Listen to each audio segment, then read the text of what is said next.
मुरादाबाद के उस आलीशान बंगले की खौफनाक दास्तान। एक करोड़पति पति का रहस्यमय अंत।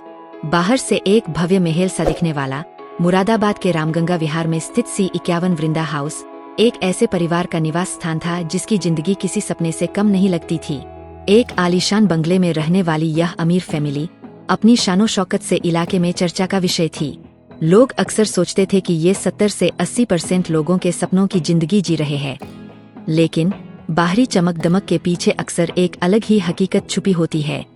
इस परिवार की किस्मत ने ऐसा पलटा खाया कि किसी ने कल्पना भी नहीं की होगी। कहानी तब मोड़ लेती है जब घर के मुखिया 56 वर्षीय रविंद्र कुमार अचानक गायब हो जाते हैं। उनकी कोई खबर नहीं, कोई सुराग नहीं। वो कहाँ गए किसी को नहीं पता। वहीं उनकी 36 वर्षीय पत्नी रीना सिंधु, जो सोशल मीडिया पर अपनी रील्स और अच्छी खासी फैन फॉलोइंग के साथ काफी सक्रिय थीं, उनके साथ क्या हुआ, यह रहस्य जल्द ही खुलने वाला था। यह घटना 3 राज्यों और 4 जिलों की सीमाओं को छूती हुई एक भयावह सच्चाई को सामने लाने वाली थी। कहानी का आगाज मुरादाबाद से देहरादून तक का सफर। इस दुखद गाथा की शुरुआत उत्तर प्रदेश के मुरादाबाद जिले के सिविल लाइंस थाना क्षेत्र से होती है। C51 वृंदा हाउस में रविंद्र, रीना और उनकी 10 से 12 साल की बेटी की एक छोटी सी दुनिया थी। रविंद्र कुमार एक सफल व्यवसायी थे। उनका पुश्तैनी घर दक्षिण दिल्ली के वसंत कुंज इलाके के रजोकरी टाउन में था, जिसे पहले हरजोकरी के नाम से जाना जाता था, और यह दिल्ली के सबसे पुराने गांवों में से एक है। लेकिन रविंद्र ने अपने व्यवसाय का केंद्र देहरादून में स्थापित कर रखा था, जहां से वे अपना सारा काम संभालते थे। उनके काम के बारे में सार्वजनिक रूप से ज्यादा जानकारी नहीं थी, लेकिन पास में छोले पूरी की स्टॉल लगाने वाले एक व्यक्ति के अनुसार रविंद्र की देहरादून में कोई फैक्ट्री थी। रीना सिंधु मूलतः मुरादाबाद की ही रहने वाली थीं और पेशे से एक फिजियोथेरेपिस्ट थीं। सोशल मीडिया पर उनकी अच्छी पकड़ थी, हजारों फॉलोअर्स थे और वे अक्सर फिल्मी गानों पर रील्स बनाती रहती थीं। उनके सोशल मीडिया प्रोफाइल के मुताबिक उनकी और रविंद्र की शादी मई 2010 में हुई थी।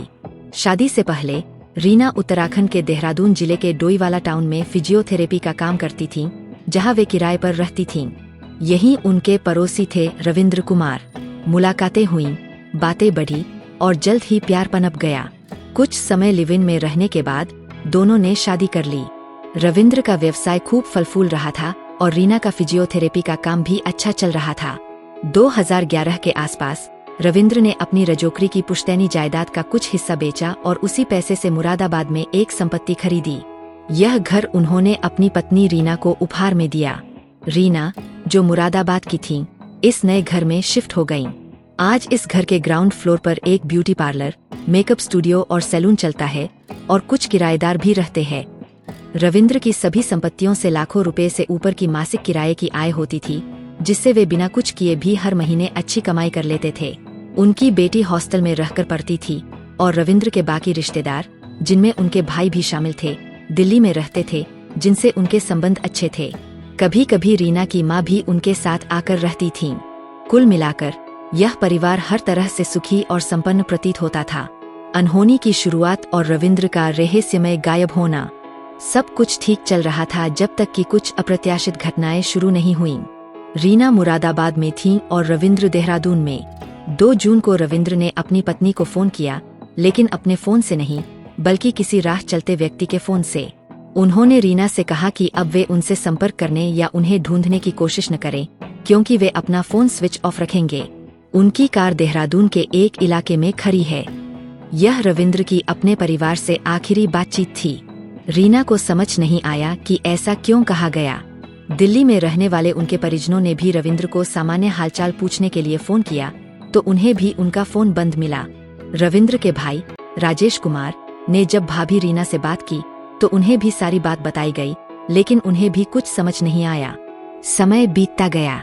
सभी को उम्मीद थी कि शायद रविंद्र किसी और के फोन से फिर संपर्क करेंगे, क्योंकि वे पिछले कुछ समय से ऐसा ही कर रहे थे। अपना फोन इस्तेमाल नहीं कर रहे थे, बल्कि दूसरों के फोन से परिवार से बात कर रहे थे। ऐसा वे क्यों कर रहे थे, इसका खुलासा बाद में हुआ। कोटद्वार में एक भयावह खोज। 3 दिनों बाद 5 जून 2025 की तारीख आई। उत्तराखंड के पौड़ी गढ़वाल जनपद में कोटद्वार कोतवाली के अंतर्गत आमसौर गांव से लगभग 1 किलोमीटर पहले 5वें मील के पास एक सड़क का मोड़ है, जिसके पास खो नदी बहती है। कुछ राहगीर इसी सड़क से गुजर रहे थे जब उन्हें एक अजीब दुर्गंध महसूस हुई। पहले उन्होंने सोचा कि शायद कोई जानवर होगा, लेकिन नदी के पास झाड़ी में जाकर देखने पर उनकी रूह कांप गई। उन्होंने तुरंत पुलिस को सूचना दी। कोटद्वार कोतवाली पुलिस तुरंत मौके पर पहुंची। वहां एक पुरुष का शव पड़ा हुआ था, जो देखकर लग रहा था कि कई दिनों से वहीं है और विक्टिट डिकम्पोस्ट होना शुरू हो गया था। पुलिस ने फोरेंसिक टीम, डॉग स्क्वाड और अपने वरिष्ठ अधिकारियों को बुलाया। तलाशी के दौरान उस व्यक्ति के शर्ट पैंट की पॉकेट से एक पर्ची मिली, जिससे पता चला कि वह देहरादून के किसी धर्मशाला में ठहरा हुआ था। पुलिस उस धर्मशाला में गई और पूछताछ की। पता चला कि यह व्यक्ति 22 मई से 31 मई के बीच वहां रुका था और फिर अचानक अपनी कार से चला गया, वापस नहीं लौटा। उसका नाम रविंद्र कुमार था। मीडिया रिपोर्ट्स के अनुसार धर्मशाला में चेक इन करते समय रविंद्र ने दिल्ली का एक पता और अपने परिजन की जानकारी दी थी। कोटद्वार पुलिस ने रविंद्र के भाई राजेश से संपर्क किया और उन्हें सरकारी अस्पताल पहुंचने को कहा। अज्ञात शव को पोस्टमार्टम और फोरेंसिक जांच के लिए अस्पताल भेज दिया गया था। शुरुआत में पुलिस को लगा कि शायद सड़क दुर्घटना हुई होगी और चालक डरकर भाग गया होगा। यह इलाका काफी सुनसान था, कोई घर या दुकान नहीं थी और सीसीटीवी कैमरे भी नहीं थे। त्रासदी और जांच की शुरुआत। रविंद्र के घर पर मातम पसर गया, दिल्ली में भी और मुरादाबाद में भी। भाई राजेश दिल्ली से उत्तराखंड आए और रीना मुरादाबाद से, लेकिन वे शव की पहचान नहीं कर पा रहे थे, भ्रमित थे। 2 जून को रविंद्र की अपनी पत्नी से बात हुई थी और शव 5 जून को कोटद्वार में मिला था। 3-4 दिन का अंतर था।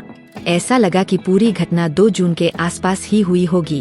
पहचान की पुष्टि के लिए राजेश का डीएनए टेस्ट कराया गया।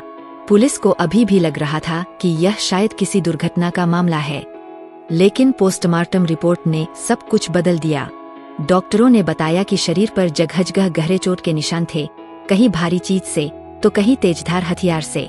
डॉक्टरों ने स्पष्ट किया कि यह किसी गाड़ी की टक्कर का मामला नहीं है, बल्कि किसी ने जानबूझकर हत्या की है। यहीं से पुलिस की गहन जांच शुरू हुई।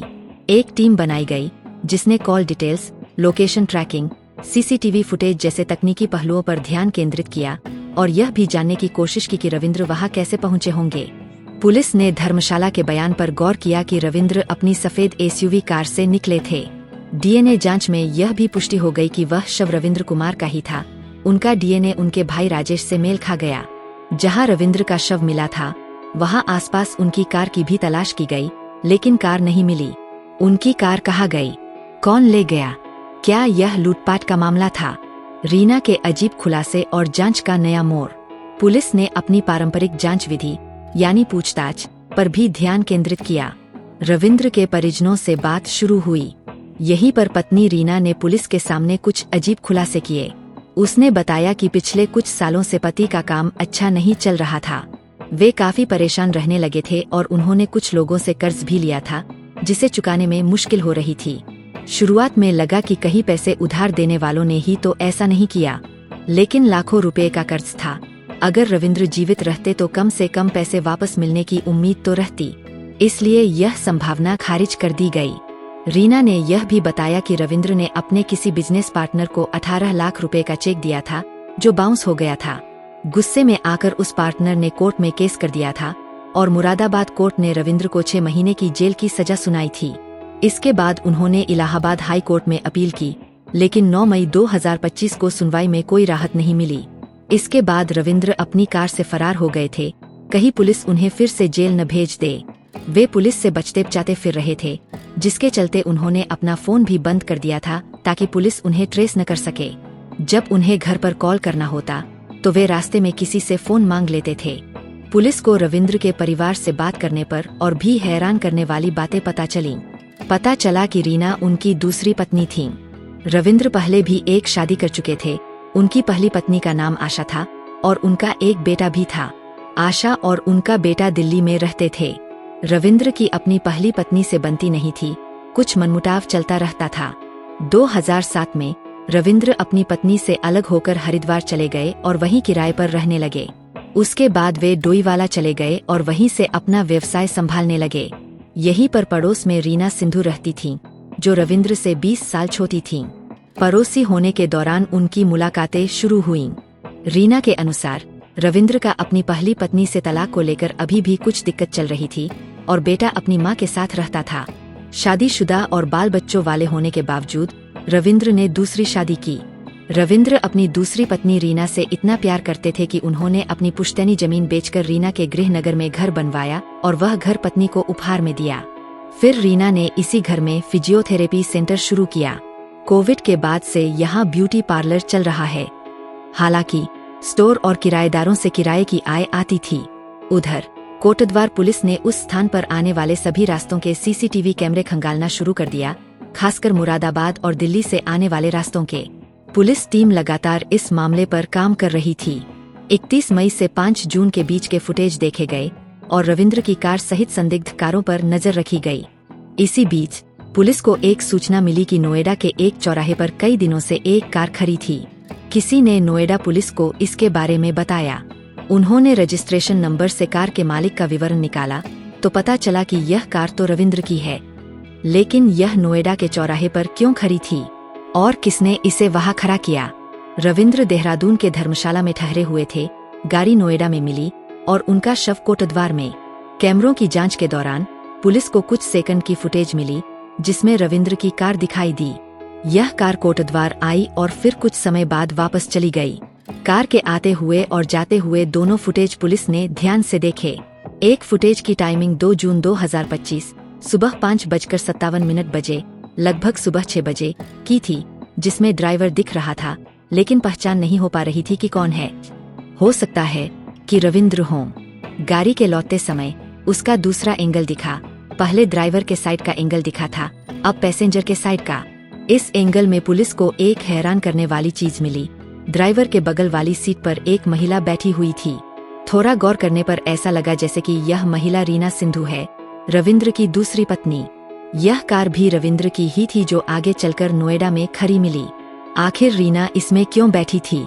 उसने पहले पुलिस को बयान दिया था कि 2 जून को उसकी आखिरी बार पति से बात हुई थी और उन्होंने कहा था कि तलाश मत करना, कार देहरादून में पार्क है। लेकिन जब रविंद्र की कॉल डिटेल्स निकाली गईं, तो उसमें ऐसा कुछ भी नहीं मिला। वह तो अपना फोन कई दिनों से बंद रखे हुए थे, राह चलते लोगों से फोन लेकर बात करते थे। रीना की भी 2 जून की कॉल डिटेल्स देखी गईं, यह जानने के लिए कि क्या सच में किसी अनजान नंबर से कॉल आया था जिससे रविंद्र ने कॉल किया हो। लेकिन रीना की कॉल डिटेल्स में ऐसा कुछ भी नहीं मिला। इसका मतलब कि रीना ने 2 बातें झूठ बोली थीं। एक तो आखिरी कॉल वाली बात और दूसरी खुद मुरादाबाद में और पति का दूसरी जगह पर होने की बात। पुलिस ने रीना की और भी पहले की कॉल डिटेल्स निकाली और अब सारा ध्यान उसी पर केंद्रित हो गया। शक की सुई और रिश्तों का खुलासा। मीडिया रिपोर्ट्स के अनुसार जब रविंद्र की 13वीं थी तब पुलिस ने रविंद्र के भाई राजेश से बात की। उन्हें बताया गया कि सीसीटीवी कैमरे से ऐसी बात पता चली है और रीना सिंधु पर कुछ शक हो रहा है। इसके बाद 17 जून को भाई राजेश कोटद्वार पुलिस स्टेशन गए और तहरीर दी कि उनके भाई की मौत के पीछे उन्हें अपनी भाभी रीना पर शक है। उन्होंने किसी के साथ मिलकर यह सब कुछ किया है। इसकी वजह थी रीना और रविंद्र के बीच लंबे समय से चल रहा मनमुटाव, जिसके बारे में रविंद्र ने अपने भाई से जिक्र भी किया था, लेकिन तब इसे सामान्य पति पत्नी के झगड़े के रूप में लिया गया था। पर रीना के झूठे बयानों ने शक पैदा किया कि वह कुछ छिपा रही है। कहीं यही रविंद्र के साथ हुए हादसे के पीछे तो नहीं। एक और बात कि रीना सिंधु अपने फेसबुक अकाउंट पर लगातार सक्रिय थीं। कभी कुछ पोस्ट करती तो कभी पुराने पोस्ट को रीशेयर करती, लेकिन इंस्टाग्राम पर उनका आखिरी पोस्ट 3 जून को था। इसका कारण जल्द ही पता चलने वाला था। 17 जून को भाई की शिकायत के बाद पुलिस ने 18 जून को रीना सिंधु को हिरासत में लिया। उसकी कॉल डिटेल्स में एक नंबर पाया गया जिस पर उसकी लगातार बात होती थी। वह नंबर उत्तर प्रदेश के बिजनौर जिले के नगीना थाना क्षेत्र का था। नंबर धारक का नाम था परितोष कुमार, जो 33 साल का था। वह रीना को सोशल मीडिया पर भी फॉलो करता था और रीना उसके पोस्ट भी लाइक करती थी। लेकिन इसका रीना से क्या रिश्ता था? दरअसल दूर दूर तक कोई रिश्ता नहीं था। न तो रविंद्र के परिजन उसके बारे में जानते थे, न ही रीना के परिजन। जब पुलिस ने रीना के सामने सारे सबूत रखे और थोड़ी सख्ती से पूछताछ की तो उसने सारी कहानी बतानी शुरू कर दी। इसके बाद बिजनौर के नगीना थाना क्षेत्र के पुरानी सराय नामक गांव से परितोष को भी हिरासत में लिया गया, जहां उसका घर था। लालच, धोखा और खूनी साजिश। रीना पहले अपने घर पर फिजियोथेरेपी सेंटर चलाती थीं। यहाँ दूर दूर से लोग थेरेपी के लिए आया करते थे। कुछ साल पहले परितोष भी यहाँ पेशेंट के रूप में इलाज कराने आया था। 33 साल के परितोष की मुलाकात 36 साल की रीना से हुई। उस दौरान पति रविंद्र को उनके व्यवसाय में नुकसान हो रहा था। रीना के सोशल मीडिया हैंडल से समझ आता था कि उसका लिविंग स्टैंडर्ड कैसा था। महंगे डिजाइनर कपड़े, महंगे सामान, महंगी जगहों पर घूमना, सारे खर्चे रविंद्र ही उठाते थे। लेकिन अब तो व्यवसाय में नुकसान हो रहा था और कर्ज भी ले रखे थे, तो खर्च कैसे उठते। इन सबके चलते रीना और रविंद्र के बीच बहस होने लगी। उसी दौरान परितोष भी थेरेपी के लिए रीना के फिजियोथेरेपी सेंटर आता था। दोनों में मुलाकात हुई, बात हुई, सोशल मीडिया पर चैटिंग शुरू हो गई। धीरे धीरे एक दूसरे को पसंद करने लगे। भले ही परितोष अविवाहित था, लेकिन रीना एक बेटी की मां थी। इसके बावजूद भी उन्होंने अफेयर शुरू कर दिया। एक और बात, रीना को रविंद्र में शुरू से ही कोई दिलचस्पी नहीं थी। वह तो बस उसके पैसे देखकर प्यार का नाटक कर रही थी और शादी की। रविंद्र ने उसकी पूरी जिंदगी बदल दी थी। यह जो घर, जिसकी वर्तमान कीमत 3 करोड़ थी, पति ने पत्नी को उपहार में दिया था। इसके अलावा फिजियोथेरेपी सेंटर चलाने में भी मदद की। हर तरह से रविंद्र ने उसकी जिंदगी बना दी थी। लेकिन जब रविंद्र के पास पैसों की कमी होने लगी तो रीना झगड़ा करने लगी और फिर उसका बॉयफ्रेंड बन गया परितोष कुमार। परितोष अक्सर सेंटर में आता था, कभी पेशेंट बनकर। अब कहीं रविंद्र इन दोनों पर शक न करे और पत्नी को घर से न भगा दे। अगर ऐसा हुआ तो रीना सड़क पर आ जाएगी। इसलिए रीना ने परितोष को मुंह बोले भाई के रूप में रविंद्र से मिलवाया। परितोष ने भी रविंद्र से जान पहचान बढ़ाई, दोस्ती कर ली और उनका भरोसा जीत लिया कि वह सच में भाई है। रविंद्र तो देहरादून में रहते थे, हफ्ते 2 हफ्ते में घर पर आते थे। बेटी हॉस्टल में थी और रीना घर पर अकेली थी। ऐसे कोई रोकने टोकने वाला नहीं होता था। परितोष खुलकर उससे मिलने आने लगा, कभी पेशेंट बनकर तो कभी मुंह बोला भाई बनकर। अब रीना ने अफेयर के चक्कर में पति को रास्ते से हटाने का मन बना लिया। यह मामला इतना भी सरल नहीं था। अगर रविंद्र चला गया तो खर्च कौन उठाएगा।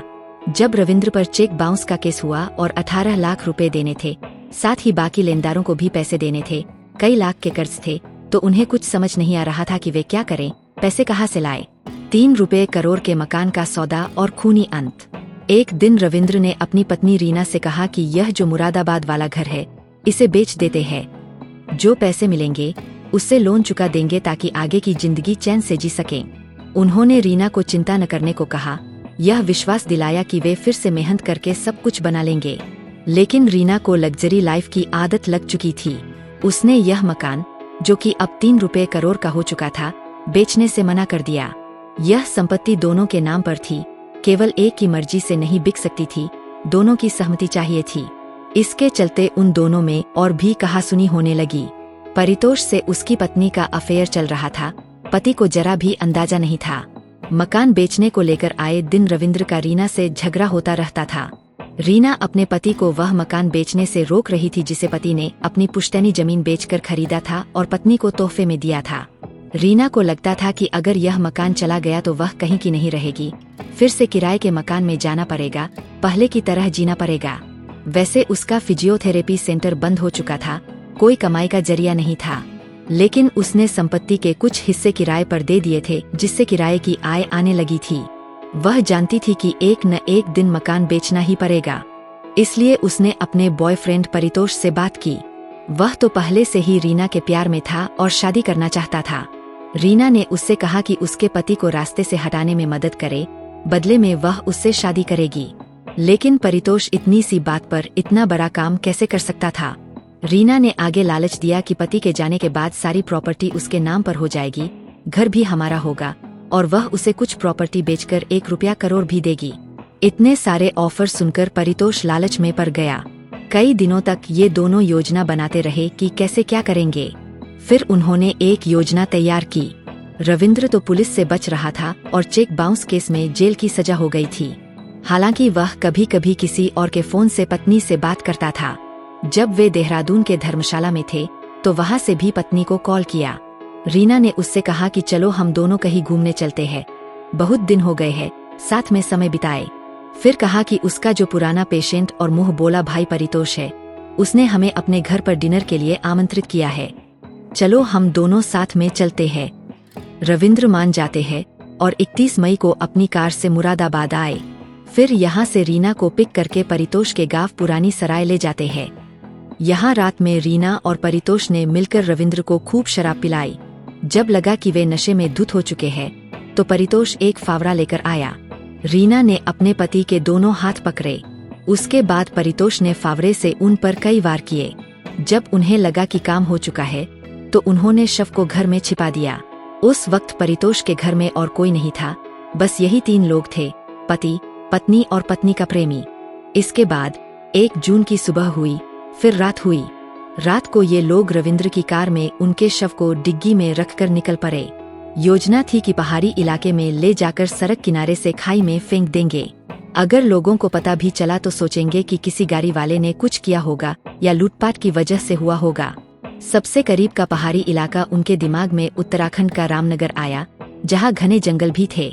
ये लोग कार से सैकड़ों किलोमीटर का सफर तय किया, पर कहीं भी ठीक जगह नहीं मिल रही थी। धीरे धीरे 2 जून की सुबह हो रही थी। लोगों की चहल पहल बढ़ रही थी। फिर वे कोटद्वार इलाके में जाकर शव को ठिकाने लगाते हैं। उनकी आने जाने की सारी हरकतें कैमरे में रिकॉर्ड हो गई थीं। फिर वे नोएडा जाकर कार को पार्क कर देते हैं। सबूत मिटाने के लिए कार को भी ठिकाने लगाना था। उसके बाद वे अपने अपने घर चले गए, मुरादाबाद और बिजनौर। रीना बिल्कुल सामान्य व्यवहार कर रही थी और सोशल मीडिया पर काफी सक्रिय थी, खासकर फेसबुक पर। उसने इंस्टाग्राम पर आखिरी पोस्ट 3 जून को किया था, यानी पति को ठिकाने लगाने के बाद। इससे पहले 30 मई को उसने 2 पोस्ट किए थे, यानी घटना को अंजाम देने से 1 दिन पहले। उससे पहले 17 मई को पोस्ट किया था। बीच में 10 से 12 दिन वह निष्क्रिय रही। हो सकता है कि प्रेमी के साथ साजिश रच रही हो। हालांकि वह 3 से 4 दिन के अंतर पर अक्सर पोस्ट करती रहती थी। इससे आप उसकी मानसिकता का अंदाजा लगा सकते हैं कि उसे कोई गम नहीं था। उधर परितोष ने अपने घर की अच्छी तरह से साफ सफाई कर दी और रहने लगा। रीना ने यह सब कुछ उस 3 करोड़ के मकान के लिए किया। रविंद्र से उसे कोई प्यार नहीं था। पैसों के लिए शादी की थी, पैसों के लिए प्यार था। शादी के कुछ दिन तक तो सब कुछ ठीक रहा, लेकिन फिर अनबन शुरू हो गई। 15 दिनों के अंदर ही पुलिस ने इस केस को सुलझा लिया और दोनों आरोपियों को हिरासत में ले लिया। दोनों के घर वाले मीडिया में कुछ भी कहने से बच रहे हैं। फिलहाल इस 3 करोड़ के मकान में, जिसकी वजह से सारी चीजें हुईं, वहां अभी रीना की माताजी और बेटी रह रही है। पड़ोस में जो छोले पूरी का स्टॉल लगाते हैं, उन्होंने बताया कि कुछ वक्त पहले ही रविंद्र ने मकान के ऊपर काम करवाया था और किराए पर दिया था। कभी देखकर लगा नहीं कि पति पत्नी के बीच इतना मनमुटाव होगा, जिसके बाद पत्नी इतना बड़ा कदम उठाएगी। रीना और परितोष ने अपना गुनाह स्वीकार कर लिया है। ये दोनों पुलिस की हिरासत में है। पुलिस ने कई सारे साक्ष्य, सर्कमस्टांशियल एविडेंस, तकनीकी साक्ष्य, टेक्निकल एविडेंस और भी कई सबूत जुटाए हैं। तो यह थी एक अजीब घटना जिसमें एक पत्नी ने अपने प्रेमी के साथ मिलकर पति को रास्ते से हटा दिया, क्योंकि पति अपने कर्ज को चुकाने के लिए वह मकान बेचना चाहता था जिसे उसने अपनी पत्नी को उपहार में दिया था। रविंद्र ने अपनी पहली पत्नी को धोखा देकर दूसरी शादी की और दूसरी पत्नी ने इसी का फायदा उठाया। यह एक बेहद दुखद और चौंकाने वाली कहानी है। ऐसे मामलों में अक्सर रिश्तों की जटिलता और लालच का भयानक रूप सामने आता है।